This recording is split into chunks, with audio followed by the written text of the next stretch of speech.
What I liked about Jake Sullivan's briefing this morning is that he emphasized the fact that this was not about trading talking points. It was not about making speeches to each other, that the two men actually got down to brass tacks and discussed serious issues from beginning to end and spoke together very directly. I'm sure they were both landing messages on each other, but I am confident that President Biden was able to land clear messages on Putin about the danger to Russia's economic health going forward and to some prize projects like Nord Stream going forward, should Russia decide and Putin himself decide to invade Ukraine. So I think from that perspective, the meeting was, well, I'll put it this way, useful, as again, as Jake Sullivan put it.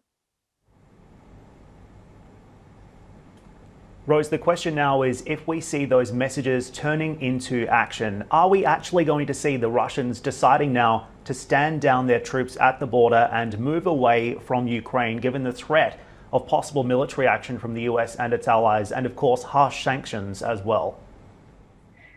I think that I would say that I would expect it, given the precedent from last April when there was another buildup of troops. You know, Putin seems to be turning this faucet on and off in order to, in a way, get attention. This is the bully in the playground, right? Turning his behavior on and off to get attention. So I do think that there is a real chance now, because one of the important aspects of Biden's message was to say, we are ready to talk to you about your concerns regarding your own security in the European space, but you have to de-escalate before we will proceed with talking to you and really negotiating about these matters. So I do think that was a vital message, and I would expect to see some ramping down now. We will see in coming days, but it's not all about the economic threats, the economic sanctions. It's also about really, I think, Vladimir Putin's desire to get to the negotiating table and to again play that role on the world stage of being a great leader.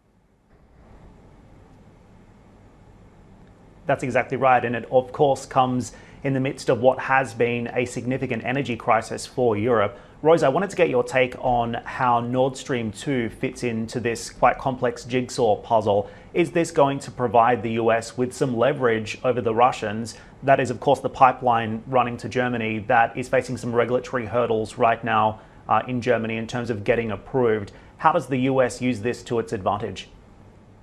I'm glad you mentioned the regulatory issues, because it is the German regulator who has put the brakes on the Nord Stream 2 project at the moment.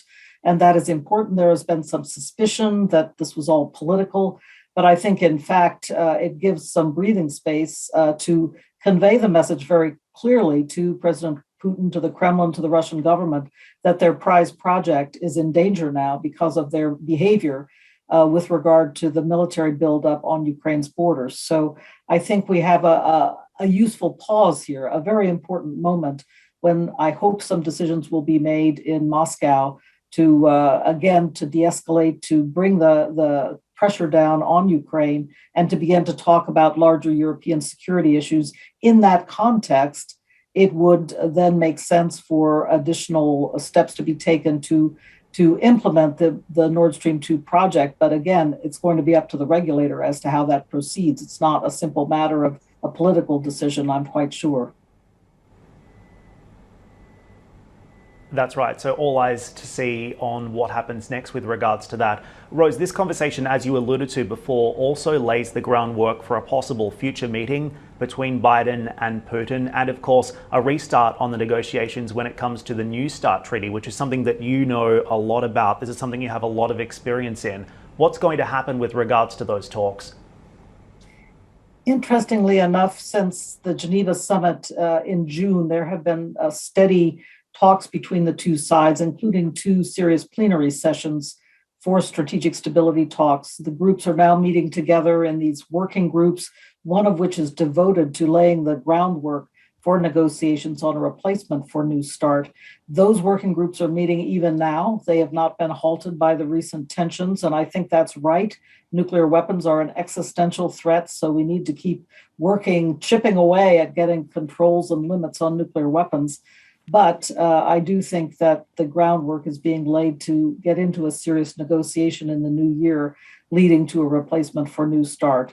and it's high time. We only have a few years to replace New START. It also has to go through the processes in the US Senate and in the Russian Duma and Federation Council. The ratification process takes time too, so we cannot wait until the end game in 2026 to get this treaty replaced.